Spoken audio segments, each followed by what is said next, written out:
Click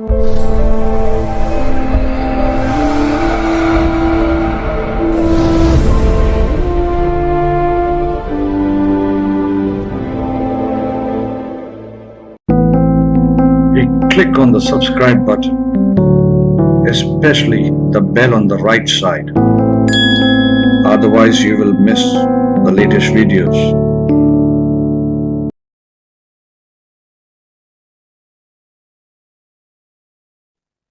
नमस्कार, मैं पूजा शर्मा सप्तऋषि astrology में आपका स्वागत करती हूँ।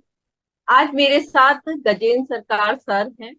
ये भृगु नंदी नाड़ी एक्सपर्ट हैं और इनकी जितनी तारीफ करें उतनी कम है। ये काफी टाइम से भृगु नंदी नाड़ी पे प्रैक्टिस कर रहे हैं और ये मेरे गुरु भी हैं। मैंने इन्हीं से भृगु नंदी नाड़ी सीखी है और इनका मतलब जितनी तारीफ करें मैं ज्यादा नहीं बोल सकती, उतनी ही कम है। और अभी ये क्लासेस भी लेते हैं, साथ में जॉब के साथ क्लासेस भी भृगु नाड़ी पे ले रहे हैं। तो आज सर डिस्कस करेंगे हमारे साथ रेट्रो प्लैनेट की। नमस्कार सर। धन्यवाद पूजा जी। बहुत दिन बाद आपसे मिलकर अच्छा लगा। आपका बड़प्पन आज भी मेरे लिए स्नेह उतना ही है, जानकर अच्छा लगा। और मैं पुनः एक बार धन्यवाद देता हूँ पूजा जी का और सप्तऋषि एस्ट्रोलॉजी चैनल का, जिन्होंने मुझे एक बार और याद किया, एक बार और अवसर दिया अपने चैनल पे ज्योतिष ज्ञान को साझा करने के लिए। तो जैसा पूजा जी ने कहा कि आज हम रेट्रो प्लैनेट पर बात करने जा रहे हैं, तो हम आज वक्री ग्रह, नाड़ी ज्योतिष के दृष्टिकोण से हम वक्री ग्रह को कैसे देखते हैं, उसके क्या प्रभाव कुंडली में पड़ते हैं, किन किन कारणों से उसके प्रभाव में अंतर आ जाता है, वक्री होकर प्लैनेट शुभ होता है, शुभ होता है, मजबूत होता है या कमजोर होता है, इन कुछ बिंदुओं पर आज हम बात। तो जैसे हम जानते हैं कि इसके वक्री होने के प्लैनेट के कुछ भौगोलिक कारण भी होते हैं कि सभी प्लैनेट सूर्य से ऊर्जा ग्रहण करते हैं और सूर्य से एक निश्चित दूरी हो जाने पर उन्हें वक्री होना पड़ता है। और कौन सा प्लैनेट किस अंश, कितने अंश की दूरी पर वक्री होता है, ये तो हम सभी जानते हैं, सभी जगह लिखा और हमें उसका ज्ञान प्राप्त हो जाता है। तो आज हम इस पर चर्चा ना करते हुए हम इस पर चर्चा करते हैं कि नाड़ी के दृष्टिकोण से, नाड़ी ज्योतिष के दृष्टिकोण से वक्री प्लैनेट को वो किस तरह से देखते हैं, उसके स्वभाव और प्रभाव में क्या अंतर आ जाता है जब कोई प्लैनेट वक्री हो जाता है। पहली बात तो भृगु नाड़ी या नाड़ी ज्योतिष कहता है कि कोई भी प्लैनेट जब वक्री होता है तो वो जहां से आ रहा है वहीं दोबारा देखना है। ये एक बहुत सामान्य सी बात है, सुनने में तो बहुत सामान्य लगती है, पर इसके पीछे बहुत गहरे तथ्य और राज उनके दृष्टिकोण से छिपे हुए होते हैं। कोई भी प्लैनेट जहां है, अगर वो वक्री भी है तो यानी वो अपने से पिछले भाव राशि को भी देख रहा है और अपने पिछले और भाव राशि पर उसका कोई ना कोई प्रभाव है। ये प्रभाव क्यों है, पिछले भाव राशि को कोई प्लैनेट क्यों देखता है, क्यों वक्री हो जाता है, इसके पीछे बहुत सी बातें नाड़ी के ग्रंथों में लिखी हुई हैं। इनमें से कुछ तथ्यों पर, कुछ बिंदुओं पर मैं प्रकाश डालता हूँ कि पहले तो वो वक्री ग्रह को किस तरह से समझाते हैं उदाहरण के माध्यम से, वो हम देखते हैं कि वो कहते हैं कि जैसे कोई व्यक्ति सड़क पर चला जाता है और वो अकेला है या उसके पास कुछ ज्वेलरी है या उसके पास कुछ धन है, कुछ इसके पास ऐसा सामान है जिसके कारण उसे भय है कि कोई इस सामान को मुझसे ले ना ले, लूट ना ले, कोई मेरा पीछा तो नहीं कर रहा है। ऐसा जब उसे कुछ भय होता है तो उसका ध्यान अपने आगे होने के साथ साथ अपने पीछे भी होता है कि कोई पीछे है तो नहीं है, उसके लिए हो सकता है वो बार बार मुड़कर देखे, ऐसा कुछ भी करे कि उसका ध्यान आगे के साथ साथ पीछे भी हो।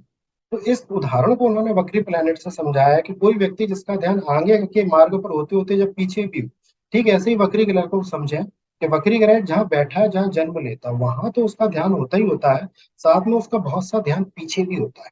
पीछे मतलब वो कहाँ से आ रहा है वहां भी उसका। एक उदाहरण इसका ऐसे भी दिया जाता है कि आप अपना घर से कहीं बाहर निकले और आपको बाहर जाने के बाद याद आया कि मैंने अपना घर कहीं खुला तो नहीं छोड़ दिया है, ताला लगाना मैं कहीं भूल तो नहीं गया हूँ, या मैंने गैस चालू तो नहीं छोड़ दी है। तो हमारा ध्यान कहाँ रहता है, हम चलते तो रोड पर है पर हमारा ध्यान अपने घर की तरफ वापस रहता है। हमारा ध्यान वहीं लगा रहता है कि वाकई में तो नहीं छोड़ दिया, तो फिर अब इसके लिए क्या करते हैं, वापस जाकर या तो चेक करके आते हैं और अगर ताला खुला हो तो हम उसे लगा कर।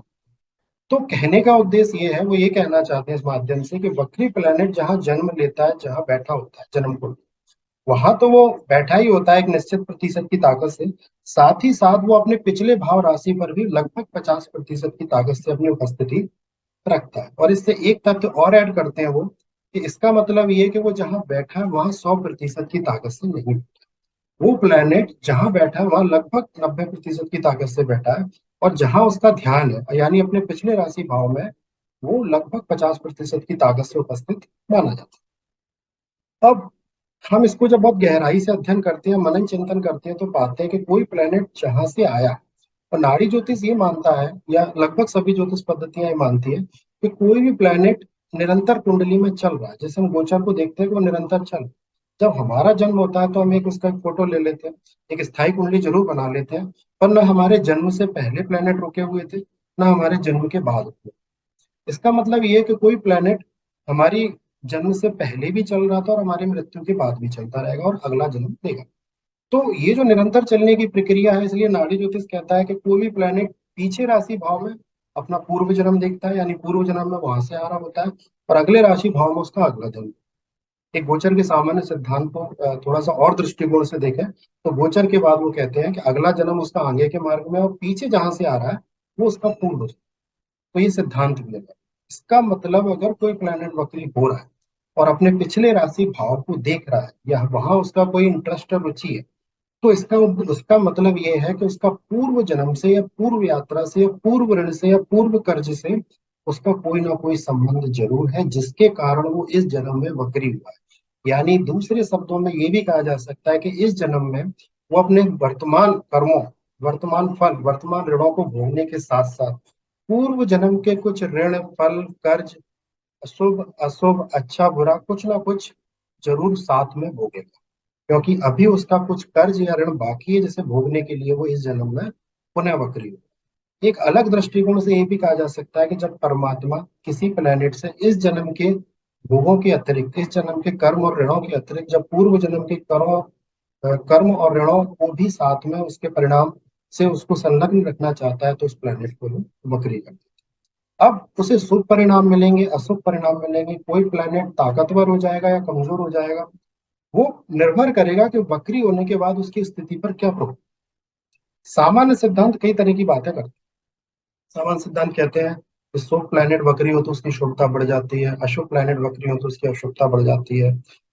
वक्री होकर प्लैनेट ताकतवर हो जाता है। कोई कहता है कि शुभ प्लैनेट वक्री हो तो वो अशुभ हो जाते हैं, अशुभ प्लैनेट वक्री हो तो शुभ हो जाते हैं। ऐसा कुछ कुछ किताबों में पढ़ने को मिलता है। हम किसी भी मान्यता या धारणा को इसी रूप में ना मानते हुए उसको कुछ प्रैक्टिकल एग्जाम्पल के माध्यम से देखने की कोशिश करते हैं कि ये तो निर्भर करेगा कि वक्री होने के बाद प्लेनेट क्या प्रभाव लेता है, और वक्री होने से पहले उसकी क्या स्थिति, क्या शुभ से अशुभ की ओर जा रहा है या अशुभ से शुभ की ओर जा रहा है, ये तय करेगा उसका वक्री होना शुभ होगा, अशुभ होगा, मजबूत होगा या कमजोर होगा। एक सामान्य धारणा से ये जरूर कहा जाता है कि हाँ, कोई प्लैनेट वक्री हो रहा है तो उसकी ताकत में या उसके प्रभाव में जरूर, प्रभाव शब्द शायद ज्यादा अच्छा है, तो उसके प्रभाव में जरूर वृद्धि हो रही है। क्यों हो रही है? क्योंकि जहां वो बैठा है वहां से लगभग 90% की ताकत से वो अन्य ग्रहों से युति, दृष्टि और त्रिकोण, जो नाड़ी ज्योतिष में हम जैसे मानते हैं त्रिकोण इत्यादि संबंध जरूर बनाता है। अब हमने ये भी मान लिया नाड़ी ज्योतिष के दृष्टिकोण से कि कोई प्लेनेट अगर वक्री हो रहा है तो वो अपने पिछले राशि भाव में भी 50% की ताकत से उपस्थित है।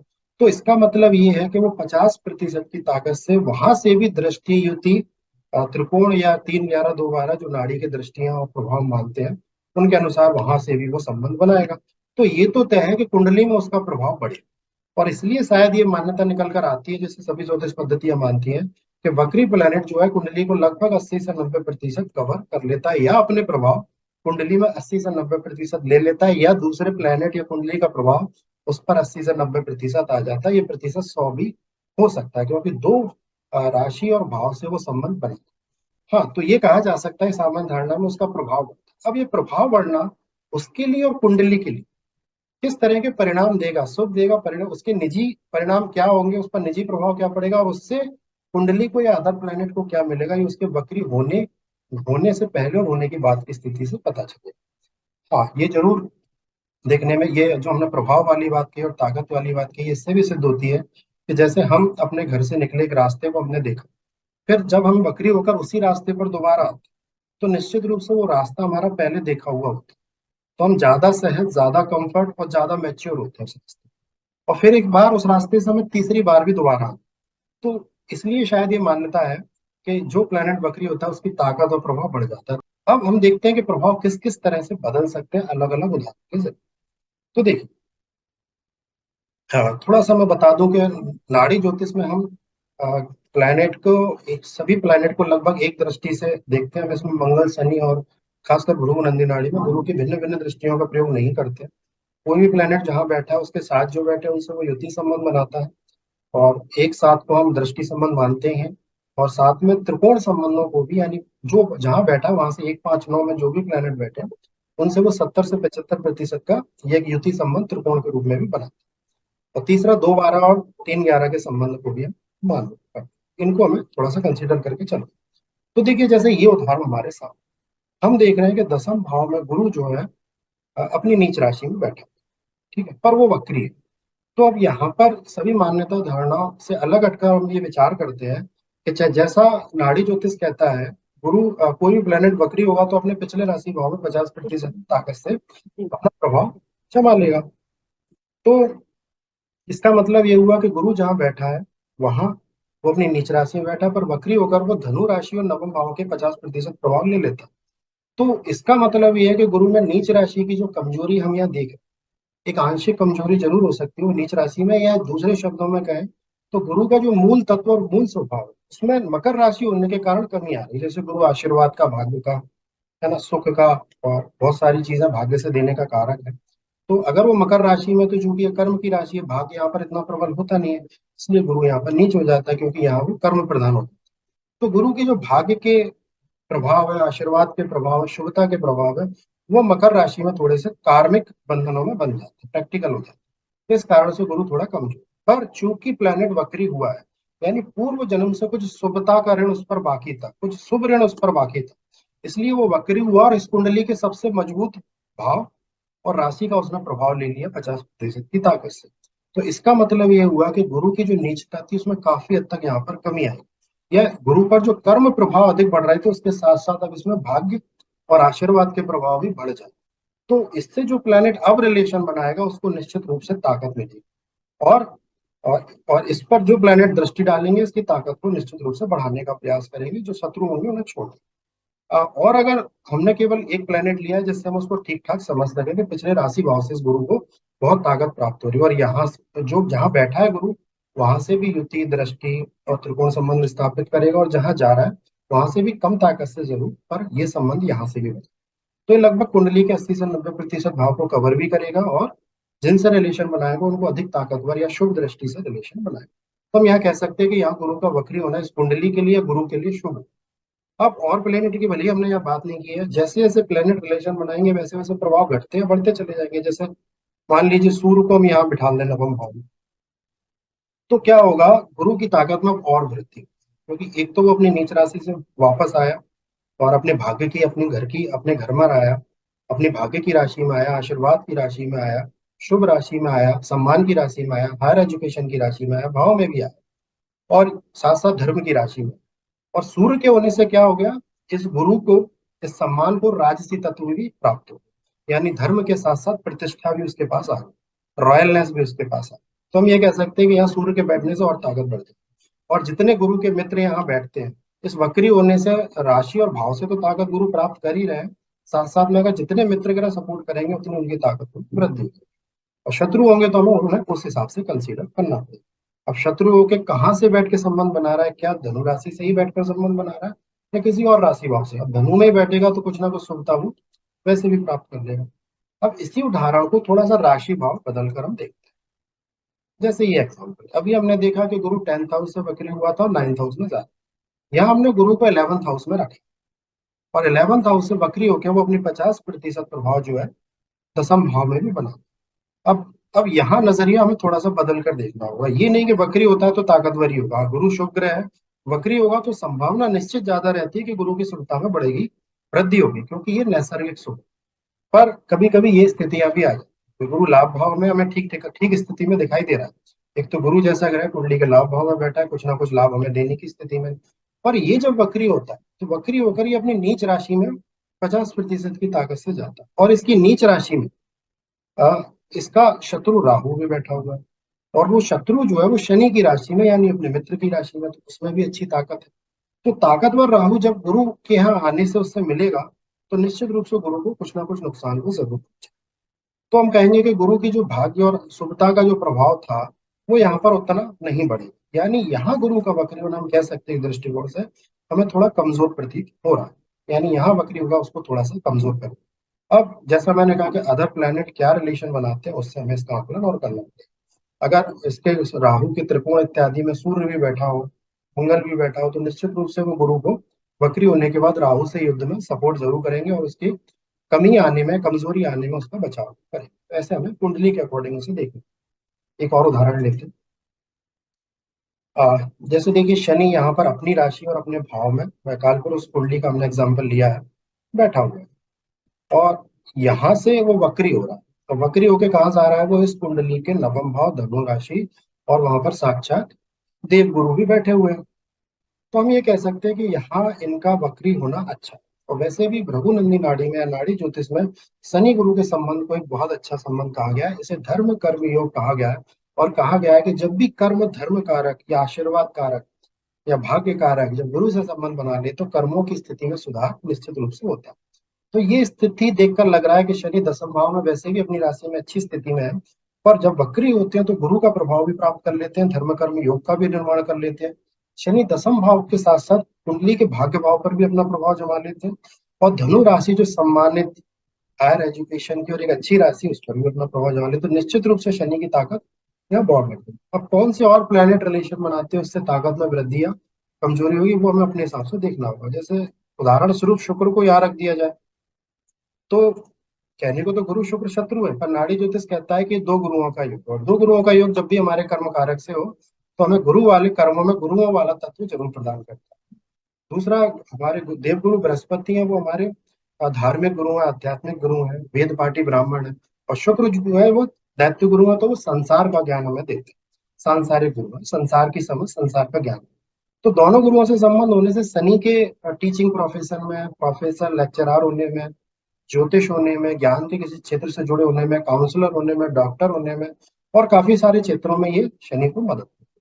और ये प्लान और ये रिलेशन नवम भाव से भी हो सकता है, ट्रायन में बैठकर यहाँ से भी हो सकता है, यहाँ से भी हो सकता है, या दूसरा बुध राहु को और कौन सा प्लेनेट रिलेशन बनाता है वो शनि की ताकत में वृद्धि करेगा इत्यादि।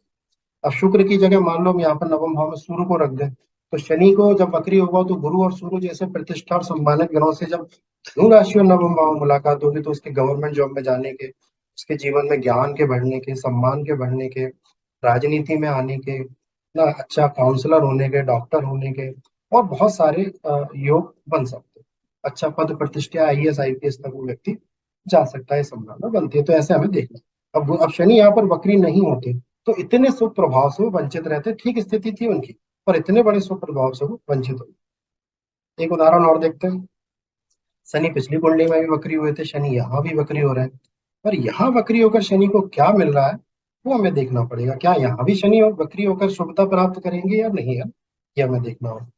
अब देखिए वहां तो मकर राशि और दसम भाव से वक्री होकर भाग्य की राशि और गुरु का सानिध्य उन्होंने प्राप्त किया था, पर यहाँ क्या हो रहा है, बैठे तो अच्छी स्थिति में कुंडली के नवम भाव धनु राशि में, यानी मान सम्मान पद प्रतिष्ठा और ज्ञान लेकर बैठे हमारे कर्म पर, वक्री होकर अपने प्रबल शत्रु दोनों मंगल केतु से संलग्न हो।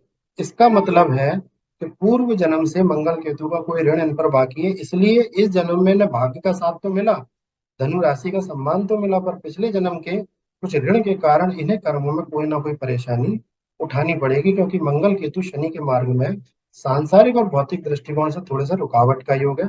और ये योग बन भी कुंडली के अष्टम भाव और वृश्चिक राशि में रहा है, जहां पर मंगल केतु दोनों और ताकतवर होते हैं और शनि के लिए राशि और भाव उतना सहयोगी नहीं है। और शनि बैठे तो ठीक स्थिति में, तो पूर्व ऋण के कारण यहाँ पर थोड़ी सी कमी, ताकत में इनकी कमी आ रही है। तो यहाँ पर इनके कर्म को लेकर, इनके घुटनों को लेकर, पैरों को लेकर बहुत सारे यहाँ पर क्वेश्चन मार्क लगते हैं कि यहाँ इनके साथ कुछ समस्याएं आ सकती है। ठीक है, तो यहाँ पर शनि का वक्री होना हम कहेंगे कि इनकी शुभता में या इनकी ताकत में थोड़ी सी कमी करें। अब देखिए सामान्य दृष्टिकोण से हम कोई प्लैनेट को देखते हैं कि वो मित्र राशि में, कुंडली के अच्छे भाव राशि में, तो हम कहते हैं तो बहुत मजबूत है। पर अगर वक्री होकर उसके समीकरण बहुत बदल रहे हैं तो कभी कभी उसकी पूरी शुद्धता पर भी प्रश्न चिन्ह या पूरी ताकत पर भी प्रश्न चिन्ह लग जाता है। जैसे यहाँ देखें, अगर हम सामान्य दृष्टिकोण से देखें तो मंगल सिंह राशि और पंचम भाव में हमें बहुत मजबूत स्थिति में दिखाई दे रहा है। मंगल एक तो बहुत मजबूत प्लैनेट है, कुंडली का पंचम भाव है जो उसके मित्र का भाव और मित्र की ही राशि, और दोनों में प्रचुर मात्रा में अग्नि है, सूर्य की राशि में भी और मंगल में भी। तो अग्नि को जब भी सपोर्ट मिलता है तो ताकत में वृद्धि होती है। पर यहाँ मंगल वक्री हो गया, अपने किसी पूर्व ऋण कर्ज भोग चाहत या किसी भी कारण से वो वक्री होकर एक तो वो अपनी एक अच्छी राशि से, सिंह राशि से अपनी नीच राशि में गए, फोर्थ हाउस में गए, जो काल पुरुष का नीच भाव भी है, क्योंकि काल पुरुष की कर्क राशि इसी भाव में पड़ती है। अब अगर यहाँ कोई और भी राशि होती तो भी हम कहते हैं कि उसका भाव वो है जहां काल पुरुष की कर्क राशि पड़ती है, जहां मंगल नीच होते हैं, तो आंशिक रूप से वो भाव भी थोड़ा सा कमजोरी उन्हें दे सकता है। और बैठे भी यहाँ पर राहु है जो मंगल के सबसे प्रबल शत्रु है, और चूंकि नीच राशि में बैठे हैं मंगल की, तो यहाँ जब मंगल आएंगे तो उनमें लड़ने के लिए पर्याप्त बल भी नहीं होगा।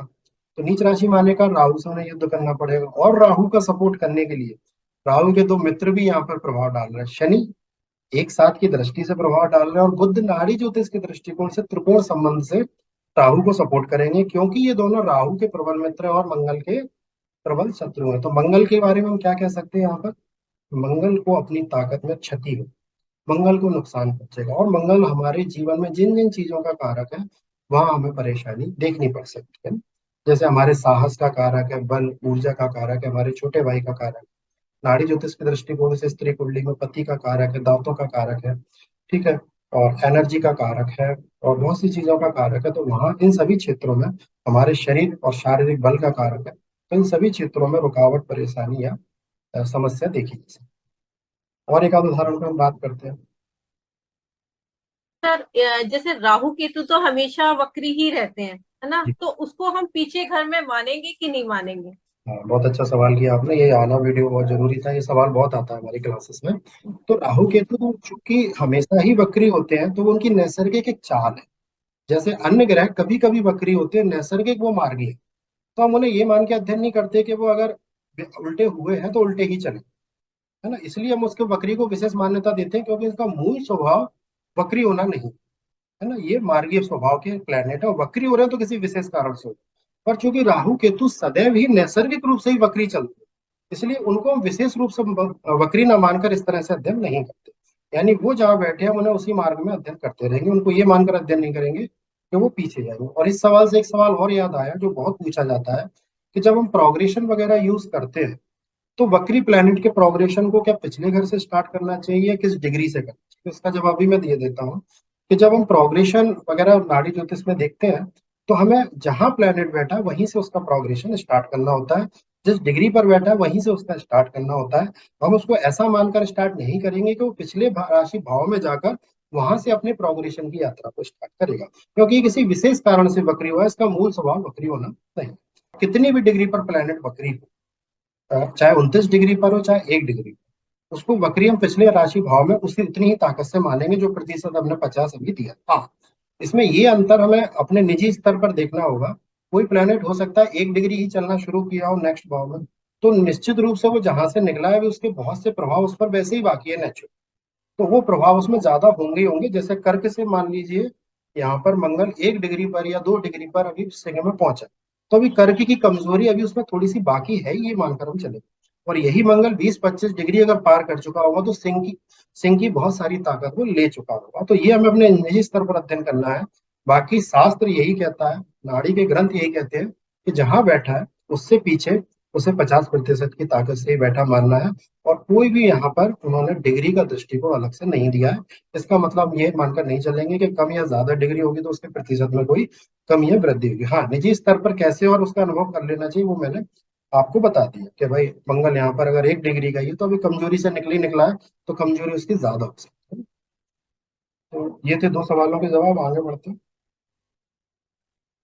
अब देखिए, जैसे यहाँ पर गुरु धनु राशि और नवम भाव में बैठा हुआ, और यहाँ से वो वक्री हो रहा है, और पीछे वृश्चिक राशि में चंद्र राहु का प्रभाव वहां पर दिखाई दे रहा है।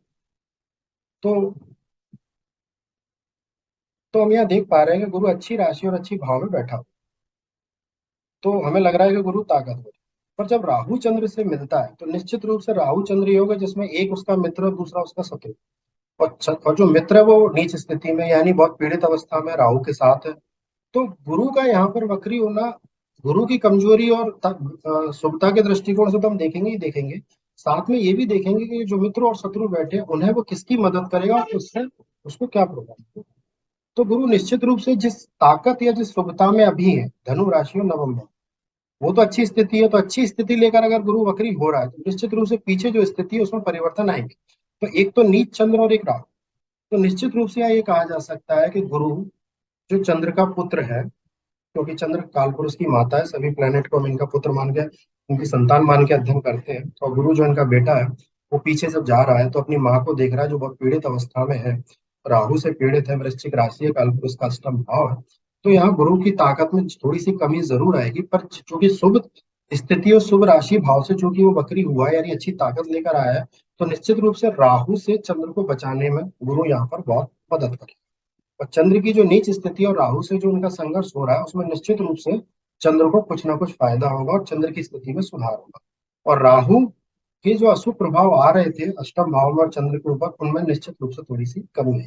चंद्र बहुत सपोर्ट करने की स्थिति में खुद नहीं है, क्योंकि खुद नीच और राहु के प्रभाव, तो चंद्र बहुत सपोर्ट नहीं कर पाएंगे। गुरु में ताकत है, चंद्र को बचाएंगे, तो ऐसे करके चंद्र को ताकत मिलेगी, राहु के अशुभ प्रभाव भी कम होंगे, पर गुरु को भी अपनी आंशिक शुभता और मजबूती में कमी लानी पड़ेगी। जैसे हम कहें कि कोई कहीं लड़ाई और युद्ध हो रहा है और हम वहां जाए उस लड़ाई को शांत कराएं, तो कभी कभी उस लड़ाई के दुखद परिणाम या कुछ अशुभ परिणाम हमें भी देखने को मिलते हैं। चार बातें लेकर कोई हमें भी कह देता है, अगर हाथापाई हो रही तो हम पर भी चोट लग सकती है कुछ इस तरह से, पर हम उस लड़ाई को शांत करा दें।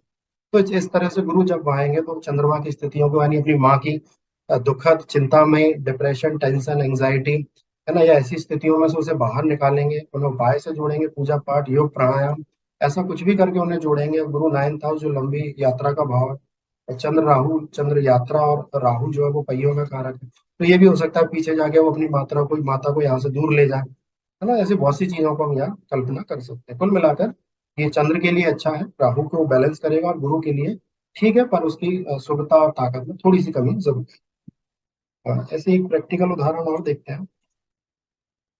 ये देखिए, एक फीमेल आईआरएस यानी इंडियन रेवेन्यू सर्विस से जुड़ी एक जातिका की कुंडली है, और इसमें हम उनके कर्म कारक प्लैनेट का अध्ययन करेंगे कि इसके वक्री होने से इन्हें क्या लाभ है। तो हम देख पा रहे हैं कि शनि खुद दशमेश होकर दसम भाव में बैठा। नाड़ी ज्योतिष कहता है कि किसी भी कुंडली में कर्म की स्थिति को जानने के लिए सबसे पहले हम कर्म कारक शनि का अध्ययन करें। तो हम यहाँ शनि का अध्ययन करें तो देखते हैं कि शनि से कोई विशेष दृष्टि संबंध किसी का नहीं बनता, पर सूर्य से त्रिकोण संबंध जरूर है। नाड़ी ज्योतिष कहता है सूर्य सरकार का कारक है, अगर उससे संबंध बने तो सरकार क्षेत्र की संभावना प्रबल हो जाती है। पर मात्र सूर्य की दृष्टि से इतने बड़े पद प्रतिष्ठा मिलना जरूरी नहीं है मिल जाए। इसके लिए हम इसके वक्री को देखें तो हमें इसके बहुत से बिंदु ऐसे मिलेंगे जिसमें हम और थोड़ा सा मजबूती से कह सकते हैं कि हाँ, अगर ये आईआरएस बनी है तो इसके वक्री होने के बाद जो परिस्थितियां ऐसे मिली, उसका इसमें बहुत बड़ा रोल है। तो देखिए, शनि वक्री होते हैं तो सबसे पहले जो सबसे पहला प्लस पॉइंट हमें दिखता है वो है कि ये कुंडली के नवम भाव और मकर राशि में आ जाए। तो निश्चित रूप से इस कर्म कारक का एक भाव से दूसरे भाव राशि से भी संबंध बन जाता है, और मकर राशि और नवम भाव में आ जाने से इनको मकर राशि की ताकत भी मिल जाती है, जो कालपुरुष के दसम स्थान में पड़ती है, मंगल जहाँ उच्च का होता है। और दूसरा, ये भाग्य भाव का प्रभाव भी हमारा कर्म कारक प्लैनेट ले लेता है। एक दृष्टि से शुभता यहाँ बड़ी। दूसरा, फिर इनकी दो प्लैनेट से त्रिकोण संबंध बनता है, वो होता है गुरु और मंगल। सबसे मुख्य बिंदु है गुरु। कहते हैं कि शनि का संबंध जब मजबूत सूर्य गुरु से मिल जाए तो सरकार क्षेत्र में जाने की संभावना 70 से 80% बन जाती है, या ज्ञान या राजनीति या सोशल वर्किंग के क्षेत्र में या एजुकेशन सेक्टर में जाने की संभावना बहुत प्रबल है।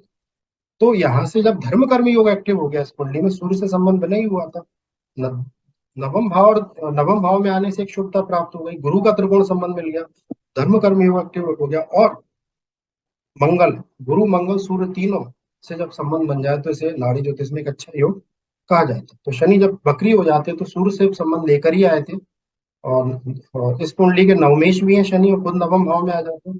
फिर गुरु मंगल से भी प्रभाव ले ले तो इनके सरकारी पद प्रतिष्ठा और सम्मान के क्षेत्र में इनकी संभावना और प्रबल होती है। और वक्री होने के बाद ये शुक्र बुध से भी संबंध बना लेते हैं। जैसा हम जानते हैं कि रेवेन्यू जो डिपार्टमेंट है उसमें शुक्र की अहम भूमिका है, क्योंकि वही फाइनेंस को पूरा बताता है, रेवेन्यू को बताता है, और बुद्ध उसके मैनेजमेंट को। तो शुक्र बुद्ध से संबंध बनने से ये भी तय हो जाता है कि क्यों उन्हें रेवेन्यू डिपार्टमेंट। तो एक तो कुंभ राशि जो कालपुरुष की लाभ की राशि है, जहाँ फाइनेंस आता है। दूसरा गुरु गुरु सूर्य मंगल से संबंध। तीसरा बुध शुक्र से अच्छा संबंध। ये शनि की ताकत को बढ़ा देता है और इस जातक को IRS के लेवल पे ले जाता है। जी पूजा जी, कुछ कहना चाह रहे हैं आप? हाँ सर। सर जैसे इस टाइम शनि वक्री हो चुका है ना, और कुंभ में गोचर कर रहा है, बिल्कुल। तो मतलब इस पे मतलब इसके बहुत अच्छे कह सकते हैं कि और जॉब में काफी इंक्रीमेंट के चांसेस होंगे, क्या बोलेंगे इसमें? हाँ, अब जिन जिन की कुंडली में शनि का मकर राशि से अच्छा संबंध बनता हो, यानी मकर में मान लीजिए गुरु का प्रभाव आ रहा हो मकर राशि, या मकर के त्रिकोण में गुरु बैठा हो, गुरु शुक्र योग बनता हो, बुध शुक्र योग बनता हो, सूर्य गुरु योग बनता हो, तो अगर उनके कुंभ में नहीं बन रहा है पर मकर से कहीं ना कहीं त्रिकोण या मकर में ऐसे प्लेनेट अगर बैठे हैं, तो यहाँ शनि का वक्री होना उनके लिए लाभदायक सिद्ध हो। तो हम कह सकते हैं कि शनि का वक्री होना उन लोगों के लिए अच्छा है जिनके मकर राशि में शनि को कुछ ना कुछ शुभता मिल रही है, जैसे इस कुंडली में मिल रही है। तो निश्चित रूप से उनके लिए ये योग यहाँ पर अच्छा होगा। और शनि का वक्री होगा, एक तो कुंभ की ताकत वो लेगा हम्म। और दूसरा मकर से भी कुछ अच्छे फल प्राप्त करेगा। और सर अगर ये सपोज ये शनि जो है वक्री फिफ्थ मतलब फोर्थ हाउस में होता, और शनि पे शनि वक्री का गोचर हो, तो उस केस में कैसे रिजल्ट होंगे? शनि अगर फोर्थ हाउस में होता, कुंभ राशि में ही होता। कुंभ में नहीं, जैसे अभी सिंह राशि में होता, मैं हम्म। इसी चार्ट की बात कर रही हूँ, और इसी पे शनि वक्री का अब जैसे गोचर कल से परसों से हुआ है, तो उसमें क्या रिजल्ट उसके होते? ये शनि एक कर्म कारक प्लैनेट है और ये हमारी कर्म की अधिकता को बताता है, कर्म को बताता है। और शनि नेचुरली बहुत मान सम्मान या पैसा ये सब नहीं चाहता। तो जैसे प्लेनेट से रिलेशन बनाता है उस तरह के प्रभाव जरूर ले लेता है, पर शनि का जो मूल स्वभाव है वो एक सेवक वाला है। तो शनि पर जब भी गोचर होता है और कोई विशेष संबंध ना बन रहा हो, जैसे गुरु का, शुक्र का, राहु का, बुध का, ऐसा ना बन रहा हो, तो उस समय कर्म की अधिकता हो जाती है। कर्म थोड़ा हार्डवर्क थोड़ा जाना ज्यादा करना पड़ता है। और जरूरी नहीं है कोई विशेष मान सम्मान उसमें मिले। हाँ, शनि गुरु योग मान लीजिए बन रहा है, शनि शुक्र योग आपकी कुंडली में फोर्थ हाउस में सिंह राशि में बना हुआ है, शनि सूर्य गुरु योग बना हुआ है, शनि शुक्र बुध योग बना हुआ है, तो यहाँ शनि का गोचर आपको विशेष फलदायी होगा। क्योंकि एक तो जन्म के शनि पर आएगा, यानी कर्म में कुछ ऐड कराने आएगा आपको। दूसरा, शनि खुद अच्छी स्थिति में था और यहाँ भी अच्छी स्थिति में था। अब इस उदाहरण को ले लेके मान लीजिए सिंह में शनि बैठा होता और अभी शनि आकर यहाँ आकर वक्री हो जाता, तो वो बहुत अच्छा होता। कारण कि शनि को वक्री होकर अपने दो मित्र का प्रभाव मिल जाता, वो थे बुध और शुक्र, और ये बुध शुक्र हमेशा शनि को सपोर्ट करते, तो ये उनके लिए निश्चित रूप से अच्छा फलदायी होता। अब शनि वक्री हो, पीछे केतु मिल जाए या केतु मंगल योग मिल जाए, अब यहाँ भी केतु ट्राइन में है, पर बुध शुक्र केतु के पूर्ण प्रभावों को शनि के लिए नुकसानदायक करने नहीं देते। अब केतु अकेला हो और कोई सुप्रभाव ना हो, मंगल केतु ही हो कोई सुप्रभाव ना हो, तो शनि के लिए वक्री होना थोड़ा मुश्किल वाला भी हो सकता है, जैसे हमने एक उदाहरण देखा। बहुत बढ़िया। अच्छा, जैसे किसी का, मैं थोड़ा सा वॉइस वो मेरा इंटरनेट वीक हो गया था, जैसे आप बता जी। रहे थे ना कि किसी का जैसे शनि 0 डिग्री का या 1 डिग्री का है जी। ना, और सपोज शनि वक्री ही है, और उसी पे शनि का गोचर हो जाता है, तो उसमें मतलब पहले तो उस शनि को हम पिछले घर में माने, अगर किसी का 0 डिग्री का शनि है, वक्री शनि है, और 12th हाउस में बैठा हुआ है, तो उसे 11th में ही कंसीडर करना चाहिए या 12th में ही करना चाहिए? हम उसे कंसीडर तो ट्वेल्थ में ही करेंगे, पर जैसा मैंने कहा, अच्छा। कोई प्लेनेट अगर जस्ट निकला ही है किसी राशि में, तो हम्म। जैसे हम कहते हैं ना कि हम एक स्टेट से निकलेंगे और दूसरे स्टेट में प्रवेश करेंगे, तो दूसरे स्टेट में हम्म। जब थोड़ा बहुत हम चल नहीं लेंगे तो उस स्टेट के बारे में हमें पता नहीं चलेगा कि यहाँ का रहन सहन हाँ। कैसा है, यहाँ के लोग कैसे हैं, यहाँ की बोली कैसी है, यहाँ का तापमान कैसा है, यहाँ का वायुमंडल कैसा है, यहाँ का मौसम कैसा है। तो वही प्रभाव आता है कि जहां से हम जस्ट निकले वहां के प्रभाव हम पर ज्यादा रहते हैं।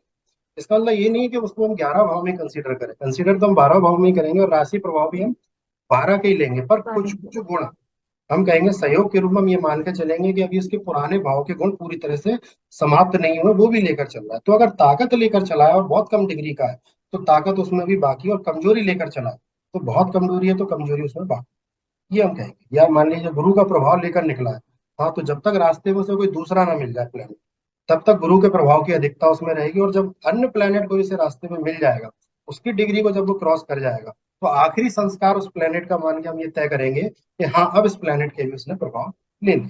तो इसलिए हम थोड़ा सा जो कम डिग्री का होता है उसे ये भी मानकर अध्ययन करते हैं कि हाँ, जस्ट निकला है, तो पीछे के राशि भाव या पीछे किस प्लेनेट से मिला था उसका प्रभाव भी उस पर बाकी, ये हम मानकर उसका अध्ययन करें। बहुत बढ़िया। और सर ये अगर लगन लॉर्ड ही वक्री हो गया, तो हम ये कहेंगे 100% उसके पास्ट लाइफ कर्मा है उसके लाइफ में ना? हाँ, ये जो आपने बोला वो थोड़ा सा ये पाराशरी का या अन्य ज्योतिष पद्धतियों का दृष्टिकोण हो सकता है। हम्म। पर नाड़ी ज्योतिष में हम जीव को अधिक महत्व देते हैं, चूंकि पुरुष कुंडली में गुरु, अच्छा। स्त्री कुंडली में शुक्र, और अगर कर्म है हम्म। तो दोनों कुंडलियों में शनि। या फिर जिसको हम देख रहे हैं, पति को देख रहे हैं तो मंगल को देखेंगे, छोटे भाई हम्म। बहन को देख रहे हैं तो मंगल या बुध को देखेंगे, बहन पत्नी को देख रहे हैं तो शुक्र को देखेंगे।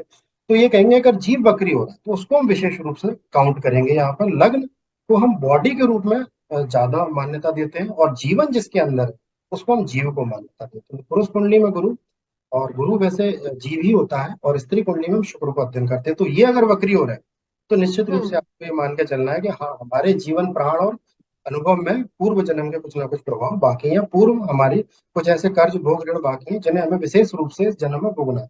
भोगना तो हमें सभी है, क्योंकि ये जो जन्म हमारा तय हुआ है वो हमारे पूर्व जन्म के कर्मों के आधार पर ही तय हुआ है। तो भोगना तो हमें वैसे ही है, पर वक्री होता है तो दोनों के संयुक्त प्रभाव में देखने को मिलता जी जी, जी। बहुत बढ़िया सर। आपका तो वैसे भी बहुत ही बढ़िया तरीका है पढ़ाने का, और बहुत अच्छे से आपने एक्सप्लेन करा। मेरे भी काफी डाउट थे, मैंने काफी दिनों से नाड़ी छोड़ रखी है, लाल किताब की ज्यादा मेरी प्रैक्टिस रहती है, तो मेरे भी सारे डाउट्स क्लियर हो गए। थैंक है। यू सो बहुत मच सर। धन्यवाद। तो धन्यवाद फिर अब पूजा जी, किसी धन्यवाद सप्तऋषि, एक बार फिर हम्म, अवसर देने के लिए जी। तो फिर अब नेक्स्ट किसी टॉपिक पे सर मिलते हैं। तो आप कोई भी जो भी टॉपिक बोलेंगे तो किसी टॉपिक पे मिलते हैं। जब भी आप थैंक याद यू सो करेंगे, मच। मेरा पूरा प्रयास रहेगा कि मैं बिल्कुल आपके साथ वीडियो। Thank you. जी।